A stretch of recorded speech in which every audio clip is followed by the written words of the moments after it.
National Assembly leaders hold emergency meeting. The leadership of the National Assembly has summoned an emergency meeting for Tuesday, today. The Special Assistant to the Senate President on International Relations, Bankole Omesora, called the meeting via his Twitter handle on Monday. The tweet reads, "NAS leadership will tomorrow meet at noon to consider some national issues." The National Assembly leadership comprises both at Senate and at Ho Sing. It will be followed by another meeting with the leadership of Etanek Nigeria led by its chairman, Professor Mamudia Kabu. It was gathered that the meeting, which will be attended by the President of the Senate, Bukola Saraki, and the Speaker, House of Representatives, Yakubu Dogera, and the principal officers of both chambers would be briefed by INEC on the 2019 general elections. It was further gathered that the leadership would also discuss the recent defections, which had generated controversies in both chambers. There had been rumors earlier on Monday that the National Assembly might reconvene on Tuesday, suspending its ongoing two-month annual recess. But a source at the Senate dismissed the resumption reports, stating that it was a leadership meeting and not plenary. The source said, "Yes, a joint leadership meeting has been called for 12 noon tomorrow. The meeting is on the current issues in the National Assembly, all the issues." By 1 p.m., Chairman of INEC and other leaders of the Commission will join the meeting to brief the National Assembly on the preparations for the 2019 general elections. Meanwhile, members of the Parliamentary Democrats group have said that the Senate and the House will reconvene only after getting assurances that there will be no attempts to remove the leadership of the National Assembly. The spokesman for the PDG, Mr. Timothy Golu, in a statement on Monday, said lawmakers would be briefed on the outcome of the meeting of the leadership on whether to reconvene or not. The statement read, "Our leaders are meeting to brief us on the appeal by the presidency for us to reconvene. There must be assurances that no illegality will be attempted against any of our leaders. We are worried by the statements from some anti-Saraki senators like Adamu Abdullahi and Ali Ndume to the fact that the Senate president must be changed. Talks are ongoing, and as long as there is no threat to our democratic peace, we can reconvene to attend to issues. We want peace and stability for our democracy to grow and produce more good fruits. If among ourselves we are found guilty of any form of sabotage for personal reasons, then we are not fair to the people." The group noted that only lawmakers could decide among themselves to change the leadership and not through interference by the executive arm. The legislature is an independent arm of government, and as legislators, nobody can dictate to us. So, we advise the presidency and the ruling APC to allow us to decide our fate. Our presiding officers are doing well and we have no cause to complain. Those stoking embers of discord in the parliament should kindly stay off, the PDG said. Senate leader urges immediate resumption as Enang fears government shutdown. But even as the National Assembly leadership planned its emergency meeting, the Senate leader, Ahmed Lawan, on Monday stressed the need for the National Assembly to reconvene immediately in order to address some requests made by President Muhammadu Buhari. He told State House correspondents that the need for the federal lawmakers to reconvene from their ongoing vacation formed part of the discussion he had with the acting president, Yemi Osinbajo, at the presidential villa, Abuja. He said, "I have come to brief him, Osinbajo, on the situation in the Senate, and the discussion also considered the need for the National Assembly to reconvene immediately for us to pass the amendment on the supplementary budget presented by Mr. President. You know that the budget for 2018, the capital aspect, will be largely funded by foreign facilities, loans. Now we need to approve that. We also need to approve other important and essential requests, especially that of INEC and other security agencies for our security to be improved. It is therefore very essential that we reconvene immediately to look into those issues because our government is almost stalled, and I believe that if we are able to pass the supplementary budget environment request from Mr. President, this will enable our administration to provide the various infrastructure that we have planned to provide for Nigerians and also all the other aspects of national development. Lawan said to do otherwise would lead to sabotage of the administration and democracy. He wondered how the lawmakers would describe themselves if they cannot provide essential things for Nigerians and provide funds for INEC to plan for the 2019 elections. When asked what will happen if the presiding officers fail to reconvene the Senate, Lawan said, "The presiding officers are people like you and I, they are Nigerians, they should listen.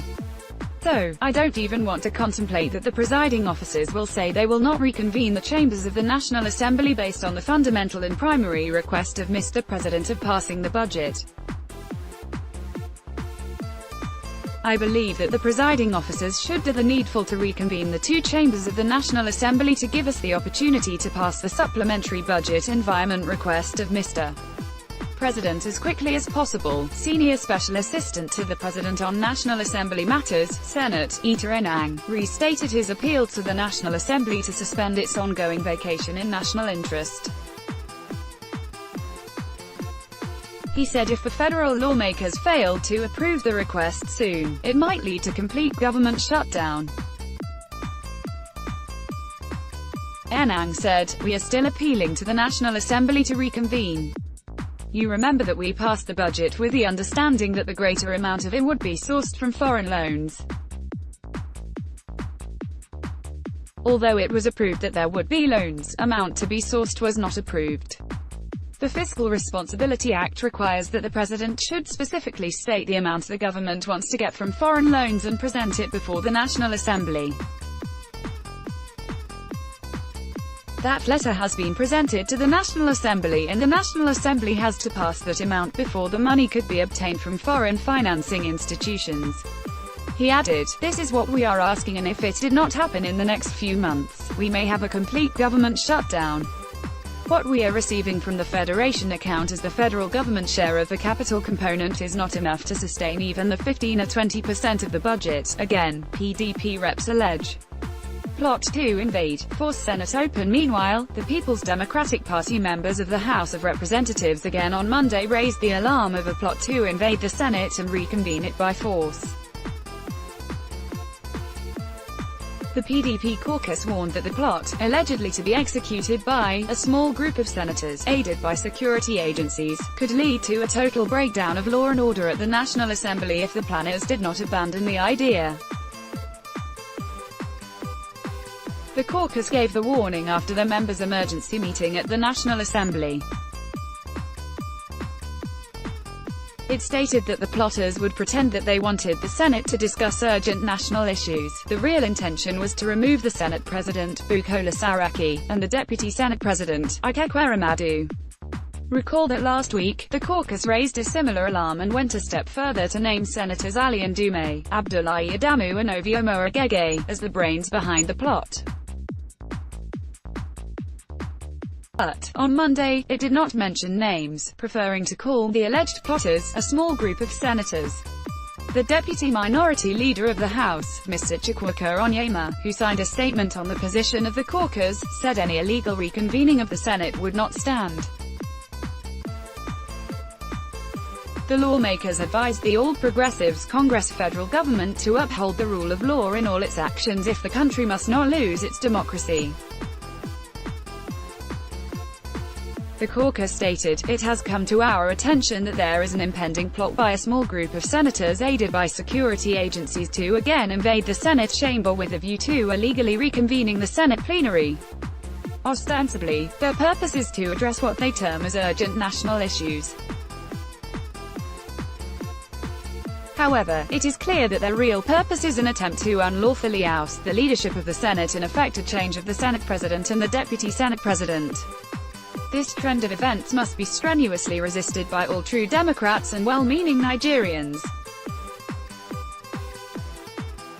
We have, over time, witnessed a descent of our country's once stable democracy into an abyss of dictatorship." On the reconvening of the National Assembly, the PDP caucus said, "The procedure for reconvening the National Assembly is unambiguously stated in the rules of both houses of the National Assembly. These rules draw their constitutionality from Section 60 of the Constitution of the Federal Republic of Nigeria.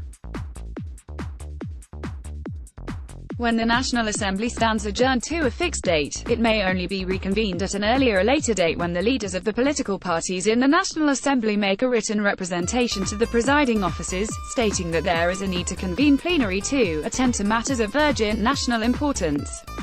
In such an event, the presiding officer may give notice to members of a date that the National Assembly is to reconvene. In the present instance, there has been no such notification to either the Senate President or the Speaker of the House of Representatives. But when contacted for his reaction to the allegations, Omo Agege dismissed the claims by the PDP members in the House of Representatives. He said, "The allegation is totally unfounded, it is a figment of their imagination and I don't know where this is coming from.